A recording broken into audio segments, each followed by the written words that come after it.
Hi friends, வணக்கம். நம்ம இப்போ கத்திரிக்காய் கடைசல் கிராமத்து முறையில் எப்படி செய்கிறாங்கன்னு பார்க்கலாம். ஈஸியான மெத்தட். இதை மாதிரி நீங்களும் செஞ்சு பாருங்கள் வீட்டில். என்னென்ன பொருள் தேவைன்னு இப்போ சொல்லிட்டா, நமக்கு தேவையான பிஞ்சு கத்திரிக்காய் எந்த அளவு சின்ன சைஸாக வெட்டணுமோ வெட்டிக்கோங்க. வெட்டி தண்ணியில் நல்லா கழுவி அதுக்கப்புறம் தண்ணியை ஊற்றி வச்சுருக்கிறேன். இதில் என்னென்ன பொருள் சேர்க்கலாம் அப்படின்னா, கத்திரிக்காய், தண்ணி, அப்புறம் வெள்ளைப்பூடு, பச்சை மிளகா, காரத்துக்கேற்ப பச்சை மிளகா, சின்ன வெங்காயம், கட்டாயம் சின்ன வெங்காயம் தான் போடணும் இதுக்கு. அப்புறம் சீரகம், தக்காளி 5 தக்காளி, கடையும் போது புளி, கொஞ்சோண்டு புளி, ஒரு 1/4 டீஸ்பூன் மஞ்சத்தூள், கொஞ்சோண்டு பெருங்காயம், ஒரு 1/4 டீஸ்பூன் பெருங்காயம். இதெல்லாம் நம்ம மொத்தமாக வேக போடலாம். இப்போ என்னென்ன பொருள்லாம் சேர்த்து வேக வைக்கிறங்கிறத இப்போ பாருங்கள்.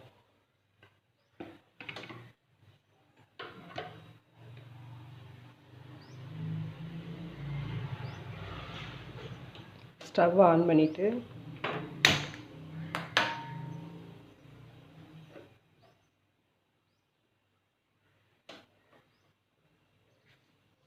இப்போ நம்ம தேவையான பொருள் சின்ன வெங்காயம், வெள்ளைப்பூடு, பச்சை மிளகா. உங்களுக்கு காரம் அதிகம் தேவையில்லை அப்படின்னா கொஞ்சம் காரத்தை கம்மி பண்ணிக்கோங்க. நான் கத்திரிக்காய் ஒரு 1/2 கிலோ கத்திரிக்காய் சேர்த்துருக்குறேன். அதனால் நான் இவ்வளோ பச்சை மிளகா சேர்க்குறேன். அது உங்கள் விருப்பம்.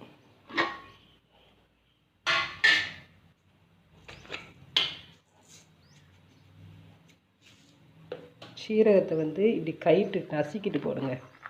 இப்படி நசுக்கிட்டு அப்புறம் சீரகத்தை போடுங்க. அப்புறம் 1/4 டீஸ்பூன் மஞ்சத்தூள். மஞ்சத்தூள் உங்களோட ஆப்ஷன் தான். இல்லை எனக்கு வெள்ளையாக தான் இருக்கணும்னா மஞ்சத்தூள் தேவையில்லை. அதனால் மஞ்சத்தூள் உங்களுடைய ஆப்ஷன் தான். ஒரு கிளறி வைக்கலாம்.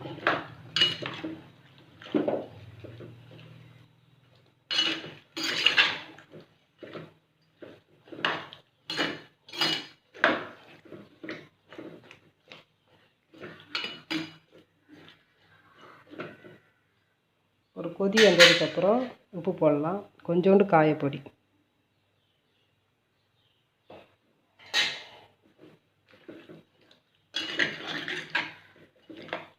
மூடி போட்டு இப்போ வேக வைக்கலாம்.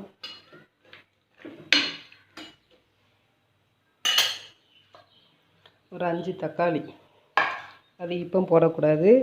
காய் ஒரு அரை வேக்காடு வெந்ததுக்கப்புறம் நம்ம காய வச்சு வேக வைக்கலாம்.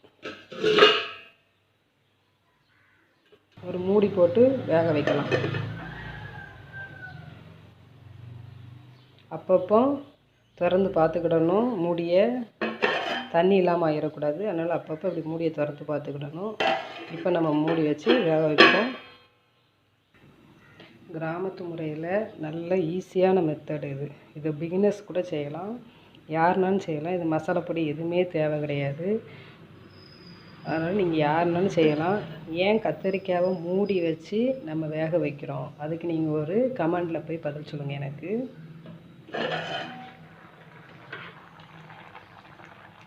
கத்திரிக்காய் எப்படி இருக்குது பார்த்தீங்களா? அதனால் இதேமாதிரி மூடி வச்சு செய்யுங்க. பாதி வெந்துருச்சு. கொஞ்சம் எனக்கு ஒரு 10 நிமிஷம் ஆகணும், 10 செகண்ட் ஆகணும். 10 நிமிஷம் கூட தேவையில்லை. கத்திரிக்காய் சீக்கிரம் வந்துடும். அதனால் 10 செகண்டு கூட தேவையில்லை.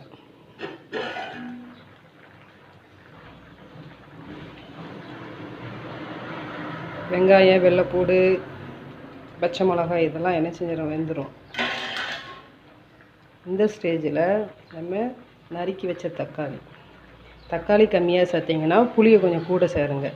நான் புளி ஒரு கோழிக்காய் குண்டு சைஸில் தான் நான் எடுத்திருக்கேன். சின்ன கோழிக்காய் குண்டு சைஸில் எடுத்திருக்கேன். இதை நம்ம இதோடு சேர்த்து வேக போடலாம். இது ஒரு கிளறலாம்.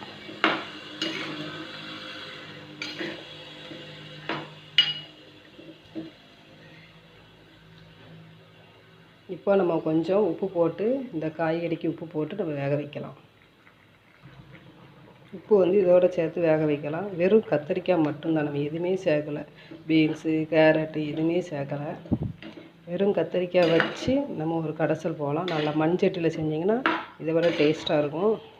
இது வந்து சப்பாத்தி, சோறு, இட்லி, சோறு வந்து சுடு சோறுக்கெலாம் நல்லாயிருக்கும். எங்கள் அம்மா வந்து நாங்கள் சின்ன பிள்ளையில் இருக்கும்போது இதை செஞ்சு கொடுப்பாங்க. அவ்வளோ அருமையாக இருக்கும். அது தேங்காய் ஊற்றி தாளிங்க, செம்ம டேஸ்ட்டாக இருக்கும். கீரைக்கு கத்திரிக்காய் கடைசல், அந்த கடைசலுக்கெல்லாம் தேங்காய் ஊற்றி தாளிச்சிங்கன்னா ரொம்ப டேஸ்ட்டாக இருக்கும். இதில் ஒரு சொட்டு ஆயில் கூட நான் இன்னும் விடலை. அதனால் நீங்கள் அதை மாதிரி செஞ்சு பாருங்கள். இப்போ தக்காளி வேகிறதுக்கு கொஞ்சம் மூடி வச்சு வேக வைக்கலாம். ஒரு 5 நிமிஷம் வேகட்டும். கத்திரிக்காய் தக்காளி எல்லாம் நல்லா வெந்துருச்சு. என்ன பாருங்கள், நல்லா வெந்ததுக்கப்புறம் இதை அப்படியே தூர எடுத்து வச்சுட்டு ஆற வைப்போம். இந்த இதில் இருக்க தண்ணி இருக்கா, இந்த தண்ணி ஒரு கிண்ணியில் வடித்து வச்சுட்டு கடையலாம். மற்ற வச்சு கடையலாம்.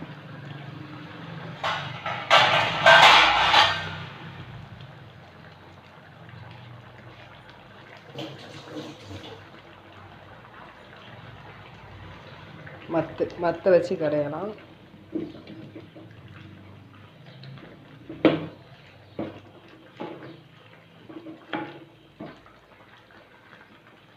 ஸ்டவ்வில் வச்சு கடைய முடியாட்டா காலுக்கு இடையில வச்சு நல்லா மற்ற வச்சு கடையலாம். இந்த ஸ்டேஜில் கோழிக்காய் சைஸு புளி இருக்கா, அந்த புளியை போட்டு கடையணும். எதுக்கு முதல்ல புளியை போடக்கூடாதுங்கிறதும் கமெண்டில் சொல்லுங்கள். இப்படி தான் கடையணும். நல்லா மற்ற வச்சு நல்லா உட்காந்து நல்லா கடைஞ்சிங்கன்னா நல்லா வெந்துடும்.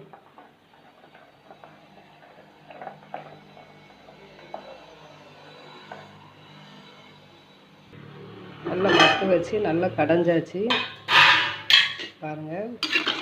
இல்லை உங்களுக்கு கடைய முடியலை அப்படின்னா மிக்சியில் ஒரு திருக்கிக்கோங்க.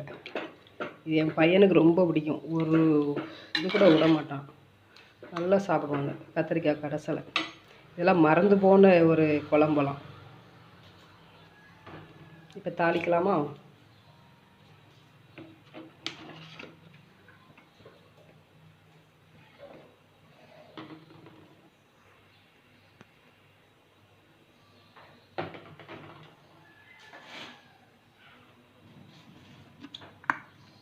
இந்த குழம்புக்கு தேங்காய் தான் பெஸ்ட்டு.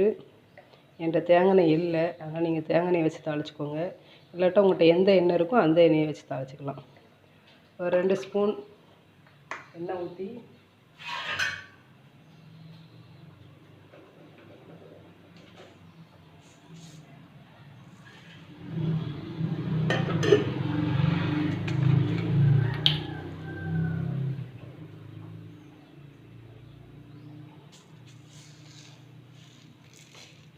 எண்ணெய் காஞ்சதுக்கப்புறம்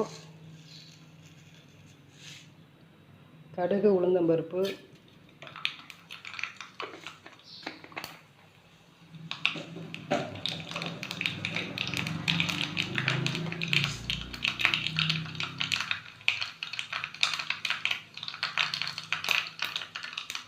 ரொம்ப குறைவாக வெந்தயம், ஒரு 4-5 வெந்தயம்,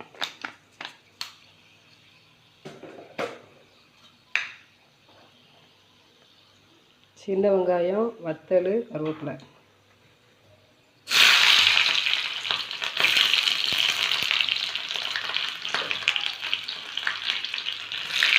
வத்தல்,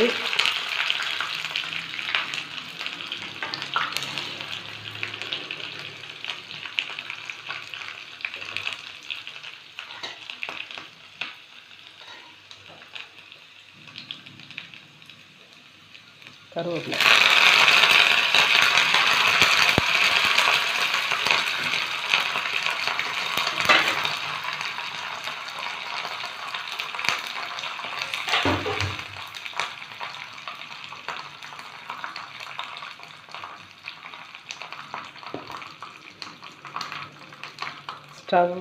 ஸ்டவ்வை அமர்த்திட்டு கொஞ்சோண்டு பெருங்காய பொடி, அந்த சூட்டிலே சரியாயிடும்.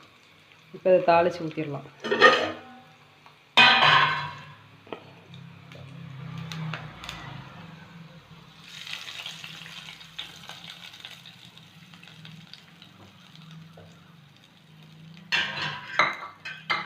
ரொம்ப டேஸ்ட்டாக இருக்கும். இதே மாதிரி கத்திரிக்காய் கடைசல் வீட்டில் செஞ்சு பார்த்துட்டு எனக்கு கமெண்ட் பண்ணுங்கள். என்னுடைய சேனலுக்கு சப்ஸ்கிரைப் பண்ணுங்கள், லைக் பண்ணுங்கள், ஷேர் பண்ணுங்கள். உங்களுக்கு பிடிச்சிருந்தா உங்கள் ஃப்ரெண்ட்ஸுக்கெல்லாம் ஷேர் பண்ணுங்கள். இதே மாதிரி செஞ்சு சாப்பிட்டுட்டு கமெண்ட் பண்ணுங்கள். கத்திரிக்காய் கடைசல் ரெடி.